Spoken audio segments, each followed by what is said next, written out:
clever stuff, but actually some of the blocking and tackling available right now.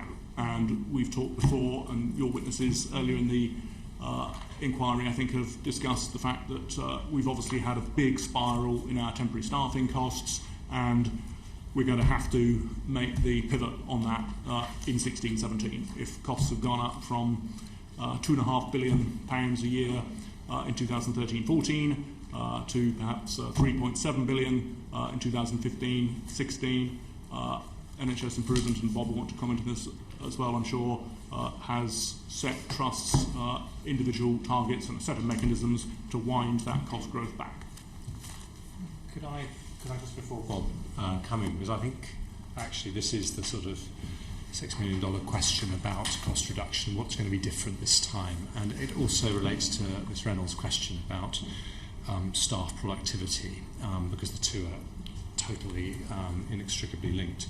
And I think the things that are different, first of all, we have now got the Carter programme of efficiencies for NHS providers really motoring, and there's lots more work to do, but there are some very encouraging signs. So, for example, as of this year, for the first time, 92 trusts are sharing full data about the 100 products that they purchase the most, so they can see completely transparently who is spending what. And you know, one provider saved £40,000 on the day they started using that system, because they were about to spend £40,000 more than one of their peer hospitals was spending on the same product. So that is happening in a real way, and it's not just happening in a top-down way. This is a programme that is being agreed with trusts at a local level in terms of the kind of efficiencies that they can make.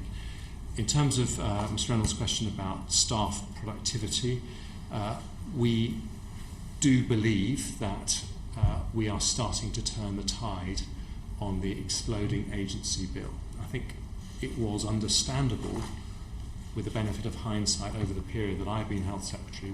We can see why it exploded, because the big issue that everyone was dealing with was mid-staffs, and quite understandably everyone wanted to make sure that wards were safely staffed as quickly as possible for patient safety reasons. But the unintended consequence of that was a mushrooming of that agency bill. The latest figures that I've seen suggest that the agency bill is beginning to level out. We've saved 290 million since October compared to the trajectory of agency spend at that time. 2/3 of trusts are saying that they are making savings as a result of it, and nurse agency costs are 10% lower than they were in October. So we are starting to see an impact. That, of course, will have the most direct numerical impact on staff productivity figures. But the other things that I think, two other things briefly, I think it is really important. The change that we have to see now is that we need NHS trusts to take a strategic approach to cost reduction and not a hand-by-mouth approach. I think what's happened in the past is that budgets are set annually, so decisions are taken in terms of what's going to save me money in the next 12 months, what can I afford to do in the next 12 months. One of the things that Simon Stevens has agreed, which I think with Jim Mackey of NHS Improvement, is that towards the end of this year we are going to start on a process of giving people 3-year budgets so that they can start to know how much income, know how much business they're going to get, if you like, over a much longer time period, and then start to make smart decisions which improve patient care rather than impact on patient care, because that's the important word about strategic reductions. It's got to be stuff that benefits patients. And then the final point, which we haven't touched on today, but I think is significant, because Ms Wilson, you were talking about capital budgets. Within the capital budgets allocated in the spending review, there is a £4 billion investment in IT, which we have been very careful to protect going forward, because a lot of the staff productivity issues revolve around things like how much time a nurse spends filling out forms when someone's admitted to hospital or when someone's discharged. And my concern with the structure we have at the moment is that hospitals have a disincentive to invest in smart IT programs that are going to save staff time, because they won't see the payback for 2 to 3 years, and they're focusing on next year's numbers. And so what we're trying to do is to create a much more strategic long-term approach. Bob, I don't know if you want to... So can I just pick up on one point? You said that the Carter programme was really motoring. Is it really motoring everywhere, and is it on target to meet the efficiencies it was due to? Well, as you know, I think as well as me, things don't tend to happen in a uniform way across the NHS, which is, a huge organisation. So I think the truth is that there will be places where it is progressing better and places where it is not progressing as well. And we see that, because of the new CQC inspection regime, totally unacceptable variations in the quality of management across the system. So what are we doing to help that? Well, NHS Improvement was set up not simply to be a merger of the TDA and Monitor, but actually to represent a change in culture in the NHS, where we give much more proactive support to organisations that are trying to improve things like their efficiency. And so we are putting together a programme that supports trusts that are struggling to meet their Carter efficiency programme, so that they'll get much better help from the centre. And are we on target to meet the efficiencies that were projected by Lord Carter? I think, I can't answer that question today because we're collecting monthly data as of the start of this year, trust by trust, which will enable us to track progress in meeting those Carter objectives. And there is a time delay on the data you collect. There's usually a 6-week lag. So that's something that I hope we can provide information to the committee on. But I suppose on the big picture, which is the biggest single block of efficiency saving that we need this year, is the reduction in agency spend, where the objective is to get it back down to the level of a couple of years ago, which would be reducing it from around 3.7 billion to around 2.5 billion. And we are on track to do that in terms of the current trajectories. So I think there is some grounds for moderate encouragement. I didn't want to interrupt you. Thank you. So there is encouragement that, for instance, that Carter, you say the Carter plan is going well, but that will only go some of the way. Just to slightly revert to my question, where there's a track record of hospitals overspending, what steps are being taken to make sure that even with the programmes in place, that doesn't happen again, and what that's going to make it different this time round, so that we don't see this continuing situation of so much of NHS funding being sucked into hospitals and not going to other parts of the system, like primary care as proposed. Because that's something that NHS Improvement are very focused on. So, 3 things, I think, and I'm sure Simon will agree with me here: a much better start point of understanding between commissioners and providers about plans for the year, and we're going through that process and finalising that now. The very focused approach to agency control that the Secretary of State and Simon set out before, the Carter opportunity, or the opportunities presented by the Carter review, and how we can put that into some formal programme to take it beyond the 30 odd trusts that work with Lord Carter on coming up with his areas of work, and a recognition that this is a programme over time. This is a programme that sort of addresses the financial challenge of the service over the period of the 5-year review. Okay, thank you. I have a final question, which is going to bring in social care, though only briefly, because I know Maggie's going to ask some more questions on that. We've been very much talking about the NHS. My experience locally in East Kent, Mid Kent, is that we see increasing delayed transfers of care and patients in hospital who I think don't need to be, and some of them could be in other settings. The connection to this, the situation of social care budgets being very tight. and we also know that that's a national picture. So to what extent do these forecasts of how the NHS will manage within the funding settlement and close the gap take into account the situation with social care? And is the social care funding and performance and transparency sufficient to make this all work for the NHS, or does something need to change?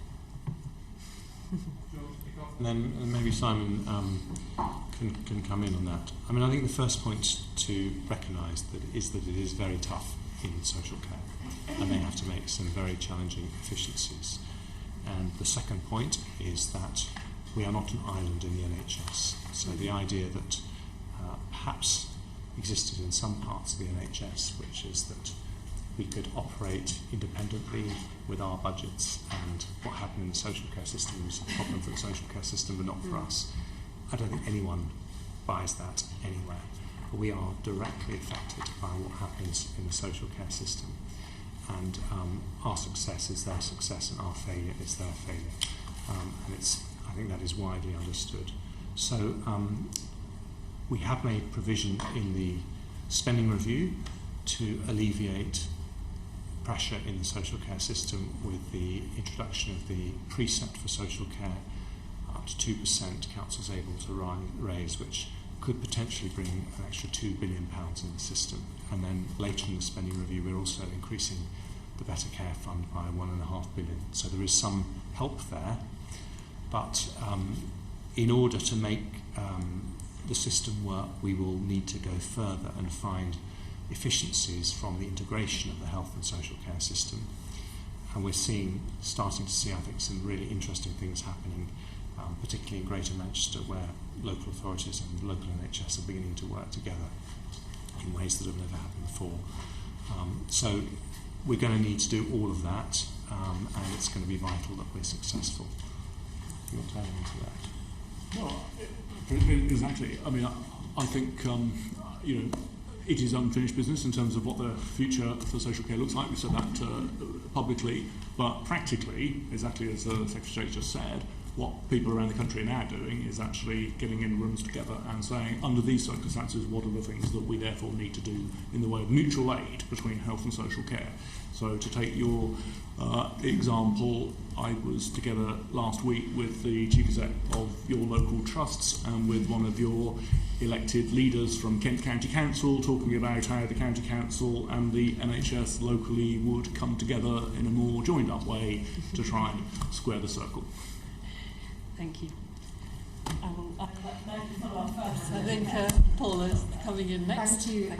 Thank you, Debs. I'll just be fairly brief this afternoon, as a number of the issues that I wanted to cover have already been addressed. Thank you for providing some further clarity on where the 22 billion savings are actually coming from, although I think there's still further evidence to be provided in terms of sort of 6.7 billion nationally, but for now I want to look at the 8.6 billion provider efficiencies of 2%. Now, just want to, if I may, refer very briefly to one of my own local health trusts. It's failing all of its targets at the moment, and by the trust's own admission, it is in crisis with tempers fraying on the wards. Many of the wards are found to be half the safe staffing level, and I went on last week, met a cohort of staff privately, and indeed did a patient safety walkabout last Friday in the hospital. It's absolutely crystal clear that patient safety is being compromised, and absolutely unequivocal about that, and indeed the Health Secretary may well hear more from me later this week on that same issue. Is it fair, achievable or appropriate to therefore impose an arbitrary 2% savings efficiency on that hospital trust in those circumstances, and indeed others like it? Shall I start? Yeah. Well, certainly any information you have about particular concerns at your trust, please do share with me, and we will take them very seriously. I don't want to pretend that there aren't real challenges on the front line, and I think in a way there is a sort of triple whammy of increasing demand for NHS services from an ageing population, much higher expectations on what patient safety should be post-mid-stats and financial discipline. And you take those three together and it's a cocktail that is more challenging for people on the NHS front line than they've ever known in their lifetimes. So I think there are heroic and wonderful efforts going on across the NHS now to keep patients safe. So I think the answer is that we have increased the NHS budget significantly, but given those other pressures, it's not enough to mean that we can deliver safe care for patients without making efficiency savings. The only point I would make, and I appreciate that this is not always a great comfort from people who are feeling very stressed because of their day-to-day work, is that if you look at the hospitals which are delivering the safest care across the world, in England and outside England, what you find is that they are also usually the most efficient and the ones with the happiest staff. So that there is a mentality, for completely understandable reasons. The NHS's budget has, I don't think, ever been cut in its history, certainly not in any time that I can remember. It's gone up constantly. So there, as a system, we aren't used to having to make these incredibly challenging efficiency savings. At least we weren't until about 2010. But actually, it is possible to reduce cost and improve the quality of care and improve the working environment for doctors and nurses all at the same time. And there are lots and lots of examples. I think the question that would be legitimately thrown back at me for saying that comment is, yes, but that takes time. And I think the challenge that people feel is, have we got enough time to make these changes? And I recognise that. And that's why the role of NHS improvement in giving trusts the support they need in what is a very challenging period is absolutely vital. That's why I specifically ask, is an arbitrary 2% savings efficiency on every trust the right method, the right methodology, given that some trusts you have to take into account CQC reports, surely, challenges, pressures on those individual trusts. By Mid Yorkshire Hospital Trust is the third busiest A&E department in that entire country. So clearly, given that we're in Yorkshire and we're away from London, it's quite a significant challenge on it. Yesterday, I understand there were something like in the last month there were 937 patients that missed the 15-minute ambulance transfer time. That isn't good. I think we can all agree that isn't the sort of patient experience that we seek to deliver, any of us. So is the arbitrary 2% right? Well, look, I entirely recognise those challenges, but the only thing I would reassure you is that it wasn't an arbitrary 2%. When we were having the discussions about the spending review in the run-up to the final settlement, we didn't ask ourselves how much do we need them to save. We actually, the efficiency targets had previously been set at 4%, and we recognised that was too high, and we had lots of discussions with representatives from the provider sector as to what they felt was a fair efficiency ask given the pressures they were facing, and the answer came back that 2% felt fair to them, and indeed they welcomed it when we announced the spending review. So that was the context, but that is not to say that it's not going to be very challenging to deliver it, and I think we have to play our part in government to help them do it. I think one of the things that I've learnt in my time as Health Secretary is that a model, the sort of model of sink or swim, or whatever you might call the kind of some of the sort of extreme advocates of the foundation trust model, which is basically create the conditions for a hospital trust to be as independent as possible and then completely leave it alone. That isn't sufficient in the current challenges. They do need, even the best foundation trusts want support and help from NHS Improvement, from NHS England, from the Department of Health, if they're going to make those challenges. Okay, two further sort of brief questions from me, if I can, please. At what cost are these 2% efficiency savings on the providers going to be met?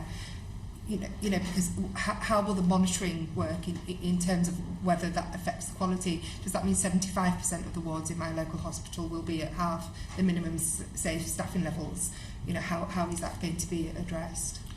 Well, I hope not, and the reason that I say that with some confidence is because of the new CQC inspection regime which I introduced in the wake of mid-staffs, which is, I think, a very independent and very public way of making sure that standards of safety don't go down. So we have now a system over which I have absolutely no control. The Chief Inspector of Hospitals legally has the right to form a totally independent view of safety in our hospitals, and that wasn't the case before. And that independence means that you should have confidence that there is someone who knows what they're looking at, who will be looking at what's going on in all of our trusts to try and make sure that decisions are not taken that means the patients are not safe.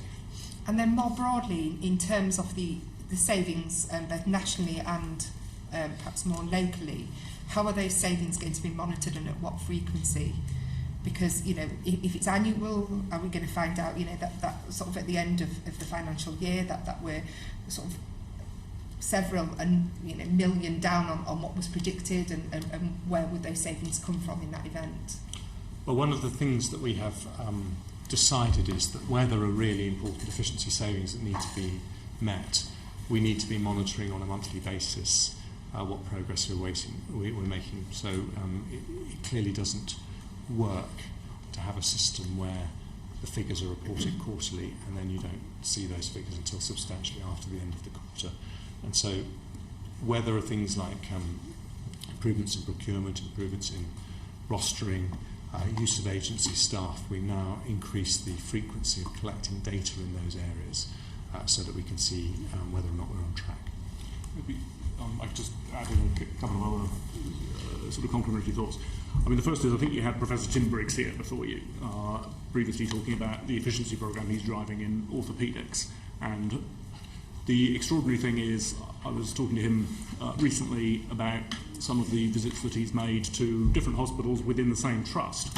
And he described how, frankly, even across a county, the spreading of how to get orthopaedics right has not occurred within the same organisation. Different groups of orthopaedic surgeons, in that case, each doing their own thing.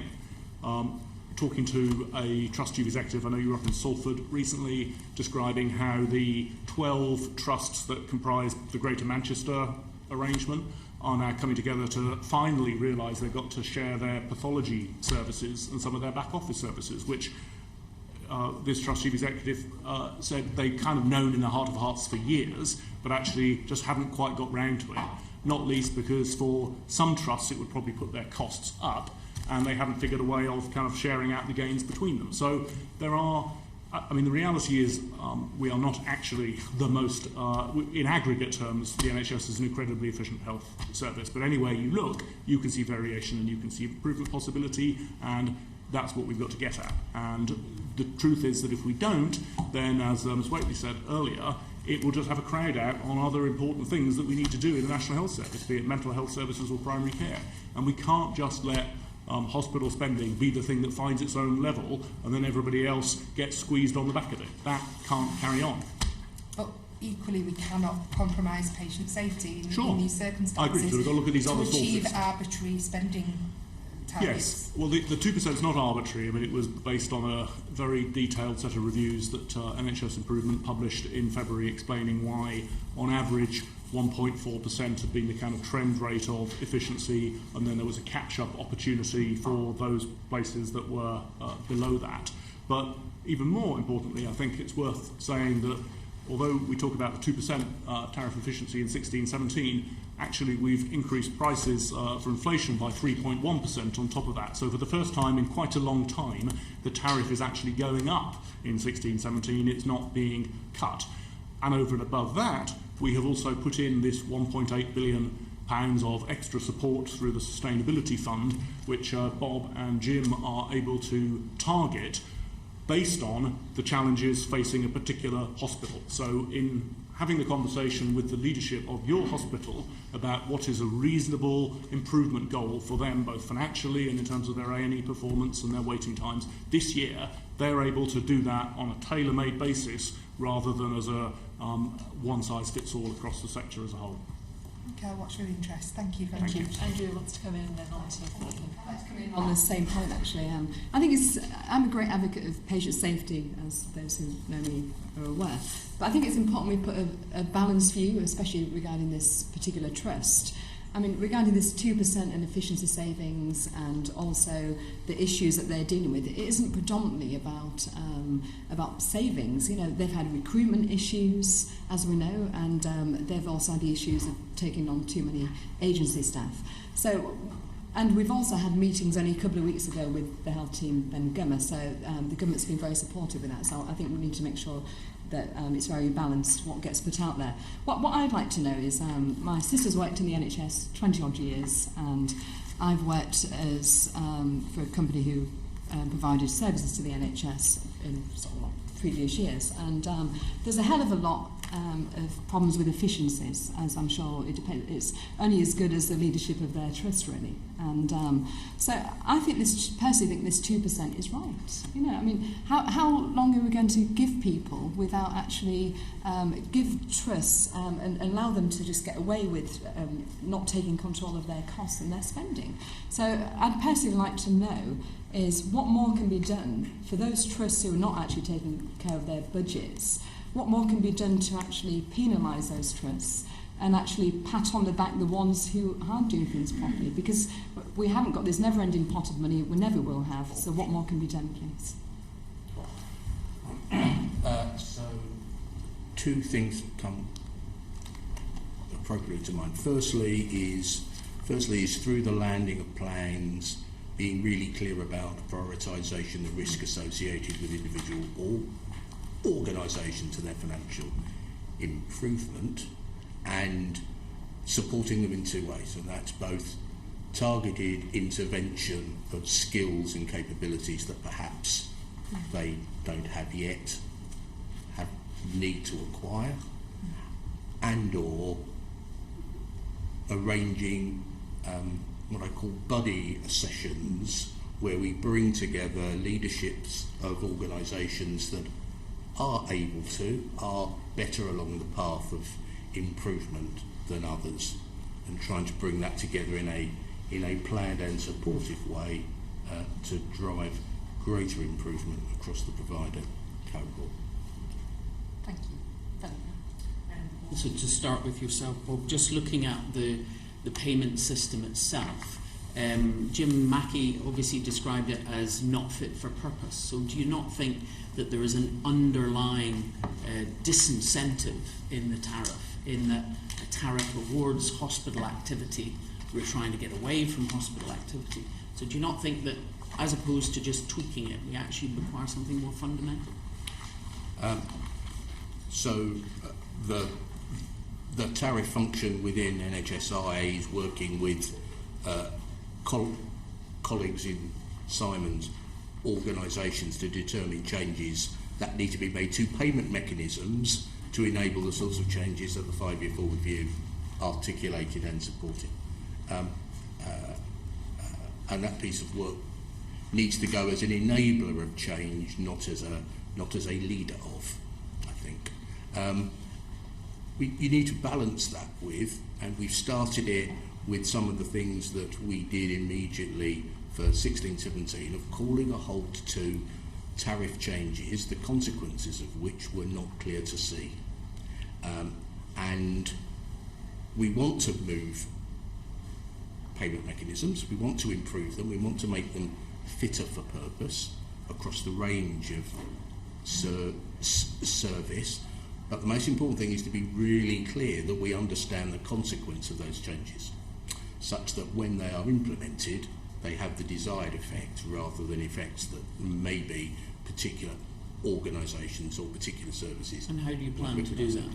Well, we, working with our commissioning colleagues, because it's a joint responsibility, to make sure that we're really clear about as we move pricing mechanisms, as we move propositions, can we, with evidence, really understand what that would mean for the organisations, and can we appropriately build in a trajectory of change so that we don't destabilise, but while we enable the necessary changes at the speed with which they need to be made to support the outcomes of the 5-year forward view. No, I just wanted to sort of briefly help before Simon speaks, because actually you're right. I mean, what we have to do is to move to a system of capitation payments, population health management, delivered by accountable care organisations.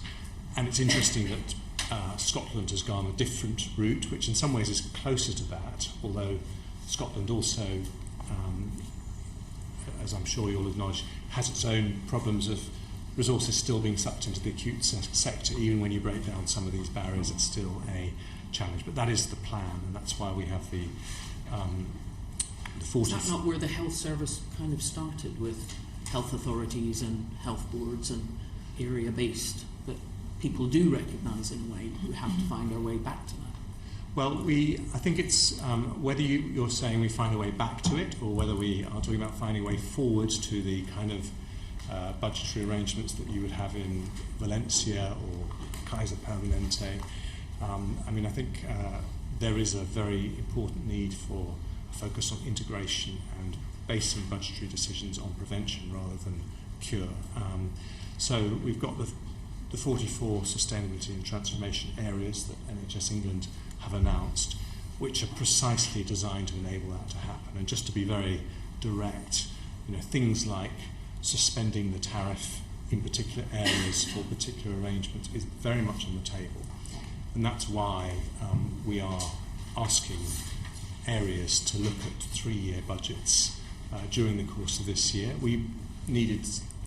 The spending review was only announced in November, and we needed to give people some stability for 16-17.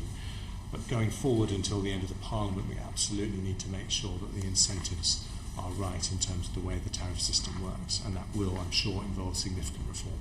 Do you see it moving more towards population-based, place-based, network-based funding? Absolutely. Rather than this tariff mechanism? Absolutely. But Simon might want to... Yeah, I mean, so I agree with that completely, but I think there's some nuances here. Having had the privilege of spending time with you this afternoon, I'm then sort of wandering over the road to spend 3 hours with the Public Accounts Committee on the subject of specialised services. And no doubt one of the points that they will be making on the back of an NAO report is, couldn't we move to more tariff-based reimbursement for specialised services rather than locally negotiated prices where there's a big spread based on historic practice? And indeed the move towards the new tariff-based system, HRG4+, would give us 2,100 price points compared with the 1,657 we've currently got. So there are kind of pushes and pulls here. If you're South East London, you're in a different position than if you're Devon. If you're Devon, more or less you consume your own smoke. The people of Devon, for the most part, using the services that are available in Devon, and so a population-based control total for Devon is relatively straightforward. And indeed, that is what we have facilitated during the course of the past year, and as part of the Devon Success regime, they'll be taking that forward this year and beyond. But if you're South East London with 3 teaching hospitals with lots of cross-boundary flows from Kent, from Sussex, Surrey, actually it's much harder just to say here's the sealed system for South East London. So what that tells us, I think, is that first of all we've got to evolve the new payment models based on the different populations and geographies, rather than just kind of some national volte-face to a new status quo. Secondly, I think we know that, not just from this country, but internationally, as Bob said, payment reform is it's either an inhibitor or an enabler, but it's not actually the clinical change that will make any difference to patients per se. The clinical difference will make to patients is whether teams of staff are working with patients in different ways that creates holistic care instead of the fragmentation we've currently got. And if you just do the financial re-engineering ahead of having figured out what the new team-based care processes need to look like, the thing can quite quickly fall over. And we saw that in Cambridgeshire recently, with the so-called United Care proposition, where they'd done the financial re-engineering, they hadn't done the care redesign sitting underneath it, which is part of what the whole Vanguard process is supposed to do, and you didn't get the efficiency dividend that supposedly it could produce. So those two caveats, I think. First, you've got to kind of evolve in different ways in different parts of the country. Second, you've got to think about the underlying care changes, not just the financial veneer. It's just I've come across a case where, you know, it was outreach service, consultants going out into the community, setting up support services to avoid patients coming in. And of course, because that consultant's paid by the trust, eventually they pulled it because it was, you know, resulting in lower income for the hospital. So it's this kind of negative feedback loop that we absolutely need to get rid of. But is it not also the case that the tariffs are set in relation to the average costs?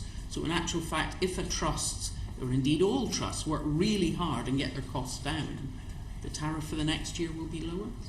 No, because costs aren't rebased sort of year by year. And there's the opposite issue as well, which is that if we don't make the efficiencies, then you could argue they just get rebaked into the inflated prices that the tariff assumes as the efficient cost of production. So the tariff doesn't relate to the average cost? It's on a lagged basis, on a very lagged basis. Okay, but it is affected. The final thing is just asking, obviously, Andrea was asking about, you know, what's the punishment for trusts who don't perform. But I mean, there is actually fines and systems there for people who are not meeting their targets. Is that actually helpful if you're talking about a trust that's maybe already on its knees? Well, that's not the approach we're taking this year. What we're doing this year is we're saying, rather than a absolute threshold, regardless of how you go into the year, instead, individual trusts will agree with NHS Improvement and NHS England relative to their starting point. What would it be reasonable to expect in the way of improvement during the course of the year?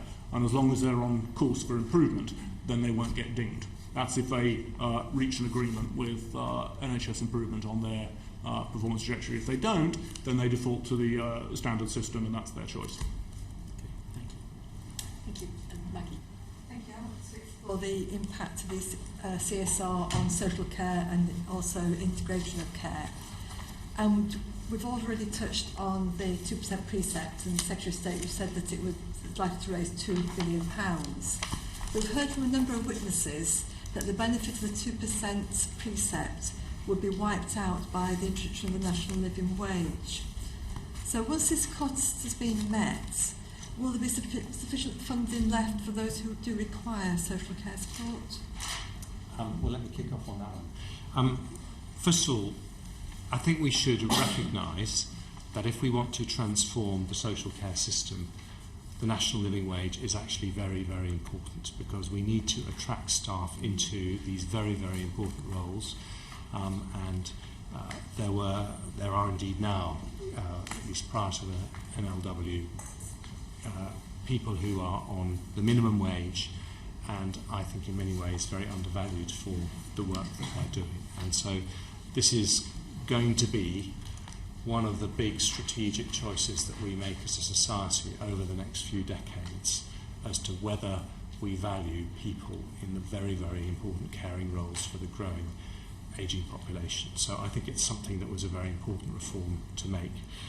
We have, in terms of our funding for the social care system, we have taken account of the introduction of the national living wage. So it's not something which we ignored when we were introducing the precept. And indeed, the overall package of support local authorities are going to get for the social care system is a combination of their local government settlement, the new precept, what will come to them through the Better Care Fund, both now and when that increases in the future, and also the efficiencies that we need them to make through health and social care integration. I don't pretend that it isn't, as with the NHS, a very challenging cocktail of things that they need to get right. But I do know that local authorities are interested in talking about integration in a way that's never happened before, and there is a real enthusiasm, both the local NHS and local authorities, to do this, and I think what we have to do is to support them as much as we can. Thank you. I completely agree about the living wage. I've seen firsthand the sort of care that carers give, and they're worth every penny. And as you say, we shouldn't undervalue them. But how concerned are you about the potential of social care providers withdrawing from the market and then obviously having a big impact? So what steps are you taking to monitor that situation? Well, I think that's it's a very concerning situation at the moment. I think that there are a number of social care providers who've made public comments about their interest in remaining involved in the market. And I think there are probably three different currents that are going on here. The first is that we are expecting higher quality than we've expected before, and we shouldn't apologise for that. At the same time as we had the problems at mid-staffs, we also had a number of very high-profile examples of abuse in care homes, which I think shocked a lot of people. And we do need to be uncompromising about the fact that we are expecting the highest standards of care from people, for example, who have dementia. It's an incredibly difficult situation because sometimes they're people who have no family, no visitors, and no capacity to express to anyone else if they're treated badly. And so these are, perhaps the most vulnerable people you could imagine. And so we do need to make sure that we have a system where we are uncompromising. So if there are people who are exiting the market because they don't like the much greater scrutiny over standards of care, then that is their choice. But I think that is the right thing for us as a society. At the same time, I would also say that in many parts of the world, businesses, because many of these organisations are private businesses, are looking at the ageing population as one of the biggest commercial opportunities, because this is an area that all of us are going to spend much more money on as time goes on, both for our own care and those of our loved ones.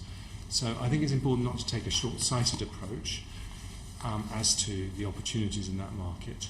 But there are some things that are being ironed out, which I recognise create uncertainty at the moment. There is the cross-subsidy that happens in many care homes of public sector paid places with private sector paid places, with privately paid care home placements.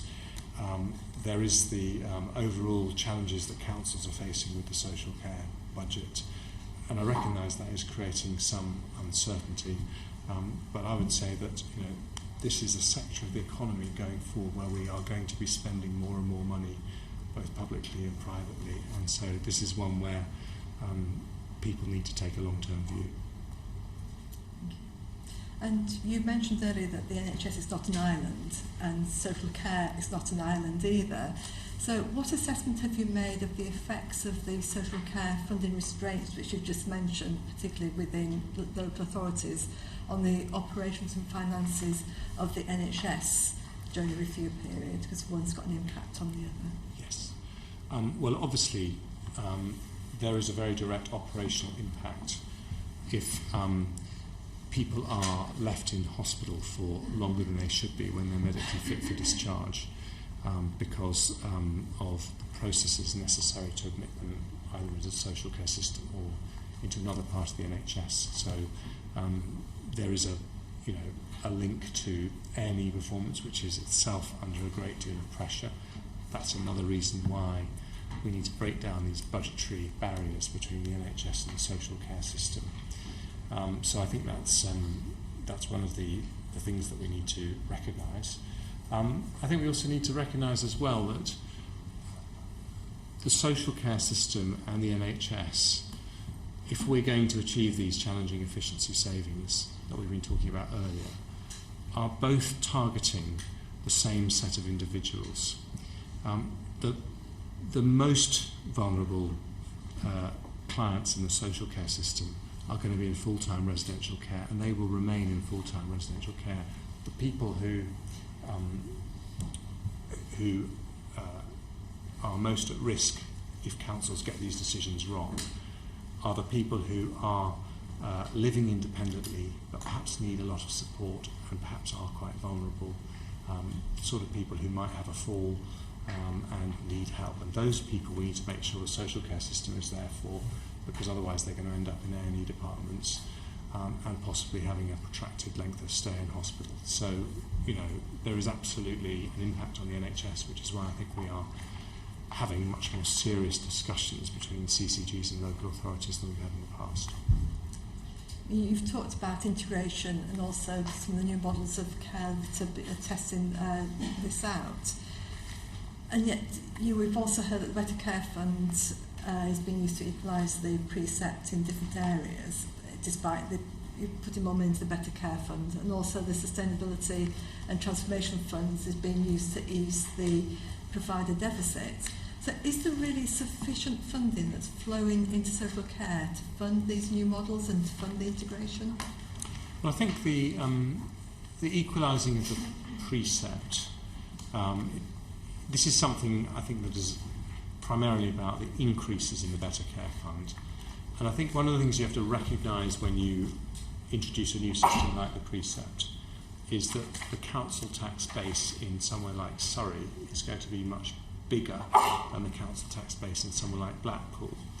And yet the social care needs in Blackpool are likely to be as big as the social care needs in Surrey. And so it is fair, I think, if you're saying you have a chance to raise more money from your own council tax base, that you reflect that differential in the Better Care Fund allocations.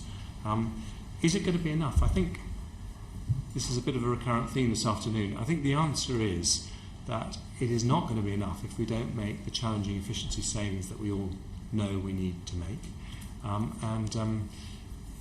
You know, before we beat our chests in despair at the prospect of these challenging efficiency savings, I think it is worth pointing out that at the start of the last Parliament, we had the Nicholson Challenge, which was about making around £20 billion of savings, and I believe the NAO analysis of our success in that was that we broadly did manage to make most of that 20 billion, not quite all of it I think, but most of it. And so I think the NHS can do these things, but we won't be able to do it by repeating the same tricks. You know, we were able to take certain measures last time, we'll have to do new things, inventive things, different things this time. And finally, are you actually forecasting any financial savings from the integration of health and social care, including the devolution that we're seeing, particularly in Manchester, during the CSR period? And if not in this period, are you predicting it in the future? We do believe there are savings. We're not putting a cash amount to it, except for the fact that across all our plans, we recognise that we'll only make the numbers add up if we reduce demand for services by getting care to people earlier. And that's going to be something that will reduce the long-term pressures on the social care system, the number of people requiring full-time residential care, but also in the NHS. So things like the transformation of general practice, the transformation of mental health care. Part of the benefit of those programmes is that you slow people's descent into needing, for example, full-time residential care, which is why what the NHS does can have a big impact. Julie, you wanted to come in? Yes, thank you. You've recognised that there is a problem with the funding of social care, and I welcome that and the precept. But as you already mentioned, that different authorities have a lower council tax base. So in my part of the world, the 2% precept will apply. But even setting aside the minimum wage, which, by the way, I support for the staff, quality staff, for all the reasons that have been described already, goes nowhere near touching the funding that's going out to social care. And I'm really concerned that there's a massive crisis situation that is overlapping and going right into the hospital system. And it's not just a mild inconvenience. Patients are really suffering in there because the discharge rate is so much slower than we would all want to see, causing misery for the patient and the family, but the backlog into A&E. I spent time recently, long hours, seeing patients who can't be admitted, being seen, they're waiting for a bed, an acute bed, well, that acute bed is currently occupied by often an elderly person who really wants to go home, and he has been medically discharged, but the social care package funding for is just not there. And now the worst scenario I saw was one lady who actually spent 10 weeks extra in hospital. So I'm just concerned to know what other action you anticipate taking, because this is a crisis situation that the 2% precept is just not going to touch. Well, I want to reiterate that the 2% alone won't be enough. It will need to be combined with imaginative thinking and efficiency improvements at a local level that improve patient care rather than detract from it. And I fully accept that people are working very, very hard to try and mitigate those problems. But I would also say that the variation in the efficiency of the way care is delivered is much higher than it should be. So, if you take the issue of home visits, for example, the issue of whether someone who does home visits is able to go directly from home to their first visit and on to the second and on to the third and on to the fourth, or is having to go to base first or to base at the end of the day, whether they're able to access a proper electronic health record of a patient or just their own organisation's electronic health record. So if they're able to see what the GP record is, that's a very big advantage in terms of the quality of care that they're able to deliver.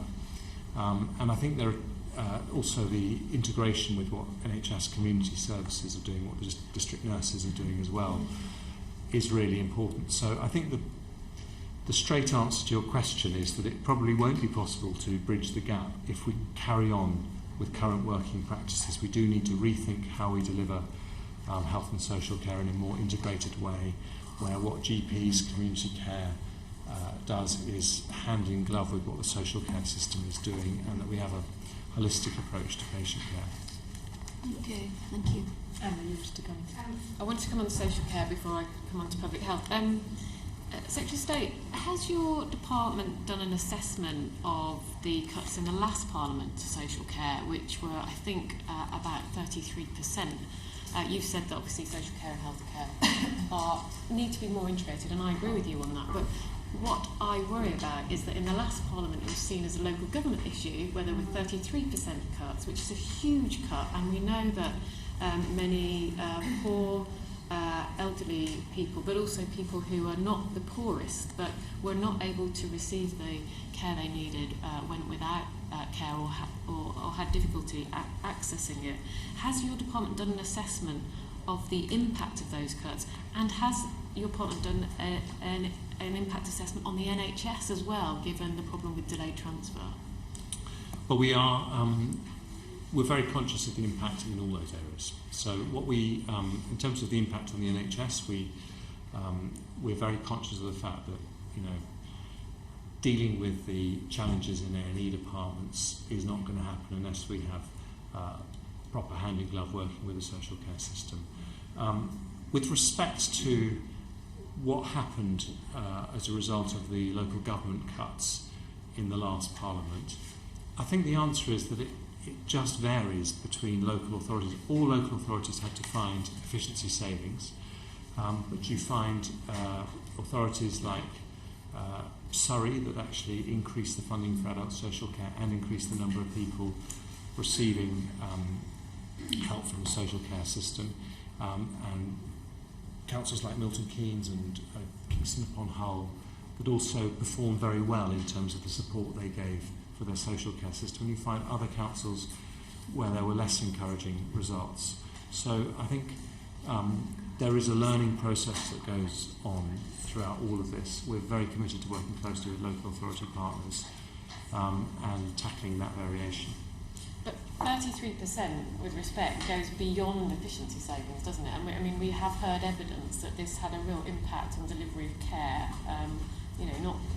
It's all very well. I agree with you on some of the things you've said previously about we've got to drive efficiency savings, otherwise the budget is going to be it's just going to keep expanding. But what I'm saying is that the degree of cuts to social care in the last Parliament has caused problems that we're still suffering from, and those cuts were of a nature, a third of the budget goes beyond efficiency savings. Of course, there are always some efficiency savings you can make, but... Well, I don't recognise the 33% figures. I'll happily take that away and look at that number in more detail figure, yeah. For you. But I do, although I wasn't in this job at the start of the last Parliament, I do remember that the calculations were made on the basis of what the LGA, a bit like we were discussing earlier with the tariff, on the basis of what the LGA thought were reasonable efficiency improvements to ask for.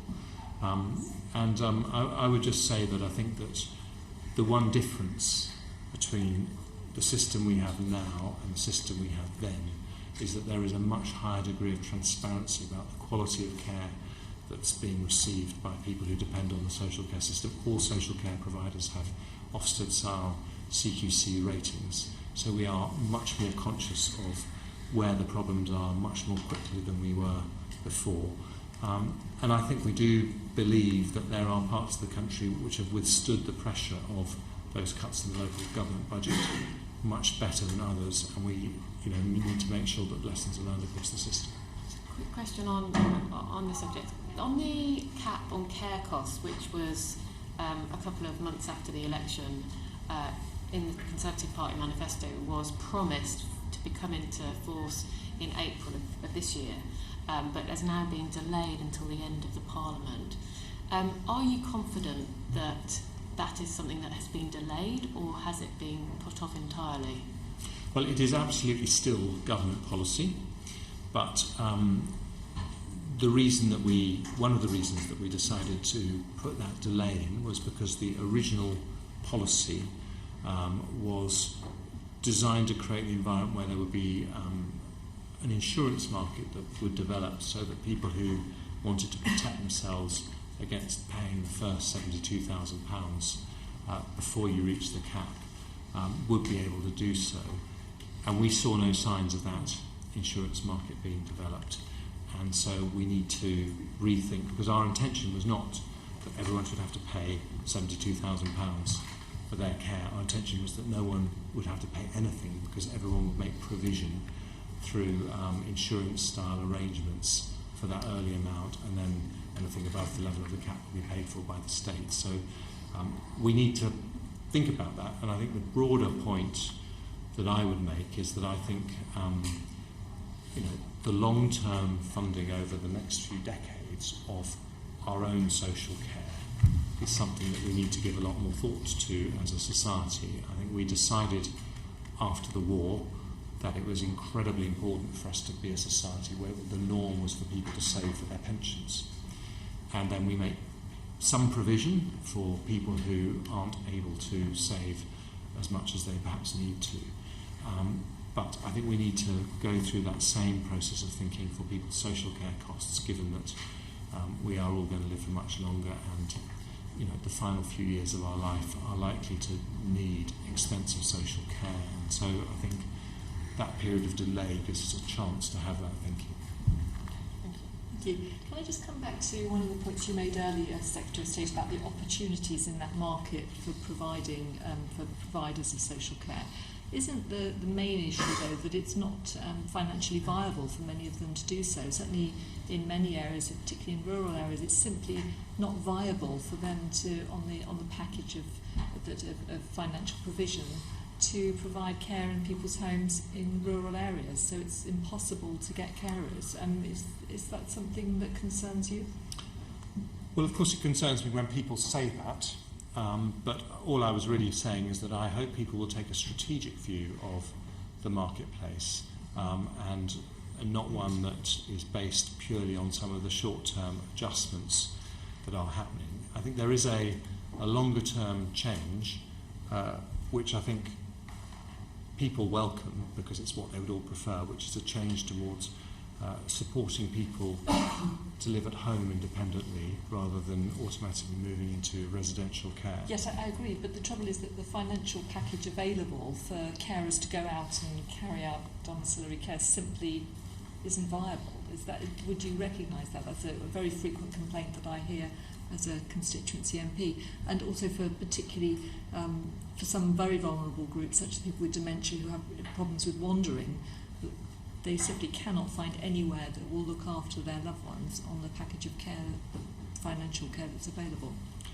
Well, I recognise that if we stick with existing models, if we don't make imaginative efficiency changes in the way that care is delivered, if we don't integrate better with the NHS, in other words, if we take the view that we're going to follow exactly the same model of care that we've followed in the past at the same levels of efficiency, then it's going to be extremely challenging indeed. But I think that's why what we have to do on the NHS side is to work very closely with social care providers, because it's so much in our interests that market does continue to succeed. You'll recognise that to want to have people looked after at home, but they can't be looked after at home because financially it's not viable for people to provide that care. So is that a scenario that you recognise?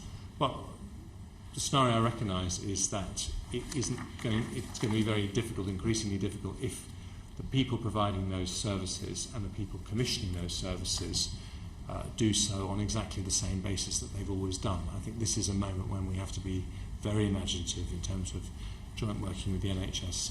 What I'm not doing is saying that there are no financial pressures and that it isn't very challenging. I accept that fully. But what I'm saying is the response to that needs to be looking for imaginative improvements in the way services are delivered, closer working with the NHS, some of the big Devo deals that are happening in parts of the country that are making that possible, sharing of electronic health records. There are lots of things, and I think the evidence is that there are parts of the country that are actually managing, even despite the budgetary pressures, to sustain and improve social care services, and we have to learn what we can from them. Okay.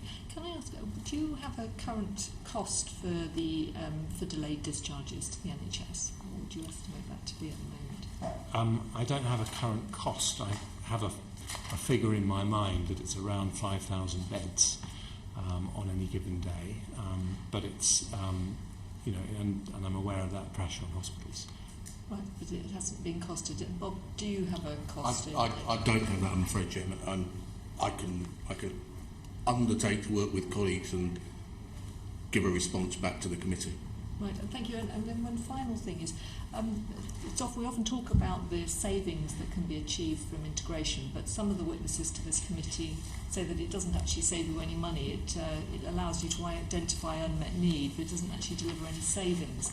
And I just wondered where you feel that leaves the assumptions in the 5-year forward view, and are you confident, and do you have a figure in mind for what we can actually deliver from integration? Do you want me to? Yeah.